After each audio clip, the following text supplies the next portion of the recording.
నేను హస్తప్రయోగం అధికంగా చేస్తాను. చేత్తో బాగా ఒరిపిడి కలిగిస్తాను. పురుషాంగ పూర్వ చర్మాన్ని ముందుకి వెనక్కి బాగా లాగుతూ బాగా రుద్దుకుంటాను. ఇలా చేయడం వల్ల పురుషాంగంలోని సున్నితమైన టిష్యూలు మాడిపోయి కామనాడులు ఎండిపోయి కొంతకాలానికి సెక్స్లో సుఖానుభూతి కలగకుండా అవుతుందా? హస్తప్రయోగం వల్ల ఎటువంటి నష్టం లేదు. రోజుకు 100 సార్లు చేసినా అక్కడ కామనాలు దెబ్బతినడం జరగదు.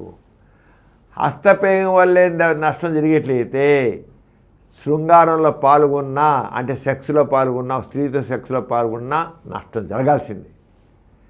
ఇక్కడ చేత్తో ఒరిపిడి లేదా బెడ్ ఉడుకు నొక్కున్నాను, అక్కడ స్త్రీ యోన్లో ఒరిపిడి, ఏదైనా ఒరిపిడి, స్త్రీలో యోన్లో ఒరిపిడి చేసే మించి తక్కువే కాదు, అది కూడా ఎక్కువే. వీళ్ళేదో స్త్రీతో చేసి జరగదు అనుకుంటారు, అది ఏది జరగదు, నష్టం ఎక్కడా లేదు. హస్తప్రయోగం వల్ల లేనిపోయిన అనుమానాలు, భయాలు, సంకోచాలు ఉన్నాయో అని అర్థం లేనివి. ఓపుకుంటే రోజుకు 100 సార్లు సెక్స్ చేయండి, నథింగ్ విల్ హ్యాపెన్.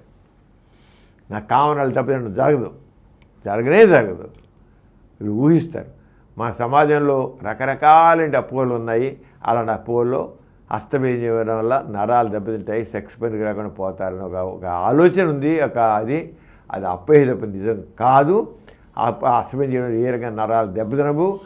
సహజరీతికి హస్తప్రయోగానికి తేడా లేదు, రెండు ఒక్కటే. అంచేత దాని మీద భయపడాల్సిన లేదు. చేసేవారు శుభ్రం చేయండి, మానవసరం లేదు, మానవ ప్రయత్నం చేయవలసిన లేదు.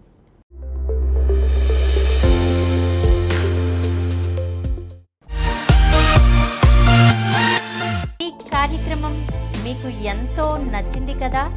ఇటువంటి మరిన్ని వీడియోల కోసం అనతి కాలంలోనే 20 కోట్లకు పైగా వ్యూస్ సాధించిన సమరం ఛానల్ సమర్పించు సమరం మీకోసం ఛానల్కు సబ్స్క్రైబ్ చేయండి, లైక్ చేయండి, మీ ఫ్రెండ్స్కి షేర్ చేయండి.